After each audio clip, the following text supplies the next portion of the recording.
shirkadda Elisa ka waraysan waa warshad wax soo saar leh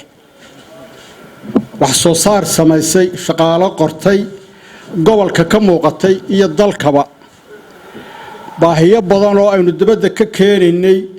dabooshay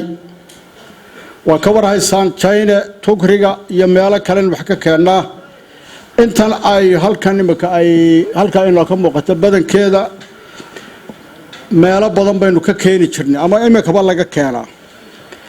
marka baahidii way dabooshay sida lay horeba loo sheegay xanuunadii bari lootayna helay anigu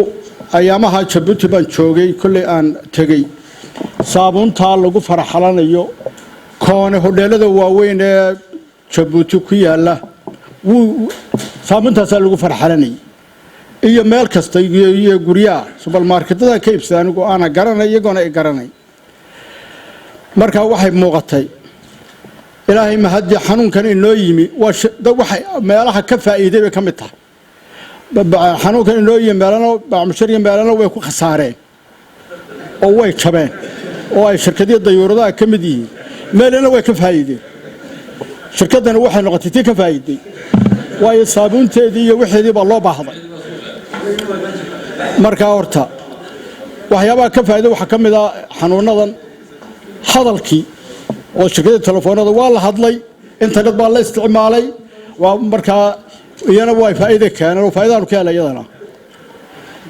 laakiin waxyaabo badan oo kala khasaare keenana waa jiraan marka ilaahay baa horta mahadle waxaanu kana waa ka ladan waa ka warhaynaado imka waxaan filayaa inuu siirooba marayo shirkaddan Elais magaalada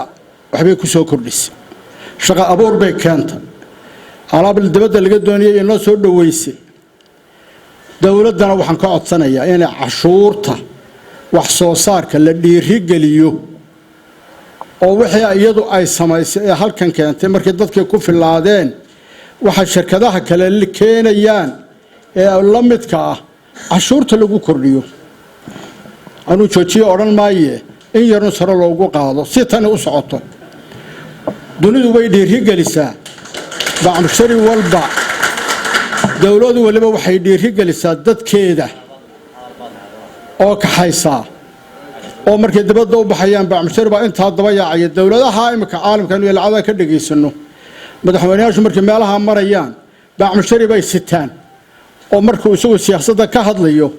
bacmushariga labadii bacmushari ba ka wada hadla waxba inta la kala iibsanaya inta hoos wax loo kala iibsanaya oo madaxweynaha ba inta kambaliyadii u suuq raadinaya marka dawladdeennana waxaan ka codsanayaa iyaduna inay ku soo biirto tabacmushariga dhiiri gelinaysa intaasaan ku dhaafayaa kolley waan filayaa deeyaba way ogsoon yihiin oo waa ku maqan yihiin dawladdana taasaan ku dhiiri gelinaya oo dee badho saabkii waa kiimikeena ka baxado waa dee kolley au wargeeyo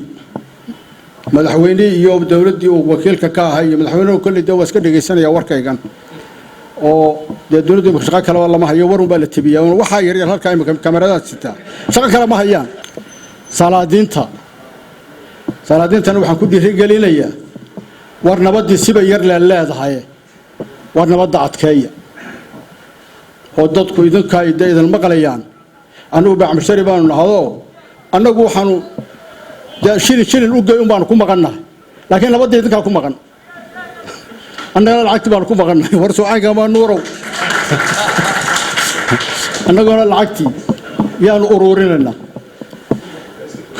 kolleyna la deyn maayo lacagti la deyn waaye walwal ku mitidayna oo bartay inaan lacagtu inaan shiirshina dhaafin waanu ururino kolley dahabshiil haddaan anigu ahay ama shirkambergayga ahay waxaanu jecelahay bacmusharigu inaanu dhiiri gelino oo bangiga iyo meelihii kale aanu wax ka tari karnaba wax ka tarno shirkaddan waxay ka mid tahay dadka macaamilka nala leh marka ay wax la helo ayaa bacmusharigu waa iswada kaabaa oo waa isqurxiyaa oo waxbuu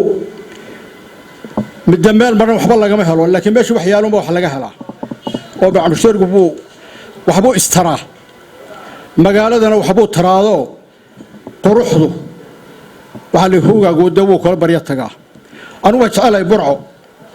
hargeysa aan deganahay inay ka qurux badnaato ayaan jecelahay reer hargeysa aan maqnaynay way magaalo center ku taala barxad ku taala fidsan oo aan dhagax iyo buurtoona lahayn la lugayn karo hargeysa lugayn kari weyn dhagax baan wadnaana cadeeyay oo kabi baa naga dhamaaday laakiin tan ma leh waad iska lugaynaysaa koonol waad ka soo wareegaysaa intaana burco dadka way dheertahay mid ka soo markii hore lagu xaman jiray waxbay shiidaan aanu garan maayo dhagax meeshii ka heli jireen dhagax waabinku ma yaalo burcaan waxaan garanayaa iyada oo markii Soomaaliya ahayd waxaanu qaati ilaahay ka joognay Kismaayo oo marba Kismaayo kubadii badasay Kismaayo aan kan yeeshay waxba aan maqli jirnay laakiin ardayda reer burco ciyaartooyga ahay marra iyada qaad jirtay marra Kismaayo qaad jirtay burco waxay ahayd magaalo caan oo laga boqo oo la yaqaano bariyahan dambe samooji siba erbad ugu mudanta iyadana waxaan ilaahay u rajaynayaa kulli qolada reer hargeysa halkaas joogaan oo qaar baa cadhaysan oo muxuu burco ugu celcelinayaa war burco waan ku celcelinayaa la jaxow waan ku celcelinayaa magaaladu waa magaalo aan jecelahay oo dadkeeduna ay yihiin dad isyaqaano oo is ogol oo aan ajnabi ku dhex jirin burco waa magaalo jirta oo jiri doonta oo qiimo leh nabadiidna ilaashada ganacsigeena meelaha wadooyinka waxay soo maraana idinkoo dawladda ama raacaya amaradeeda meelaha wadooyin baa jira burco wuxuu soo mari jireen weydiista ina dadka aan leedin ka hor joogsan dadka xuduudaha ka soo gudbi jiray waxay ka iibsan jiray waa garanaysan meelahay soo taagan yihiin oo way jecel yihiin hadii ay xoolo keenaan iyo hadii alaab keenaanba inay marka idinkuna soo dhaweeya oo qofku hadii aanu marka timo aa yimaado aanu nabad helin dacidi inoo iman mayso marka nabaduna aan ku tuntunsano inaguna aan isnabad gelino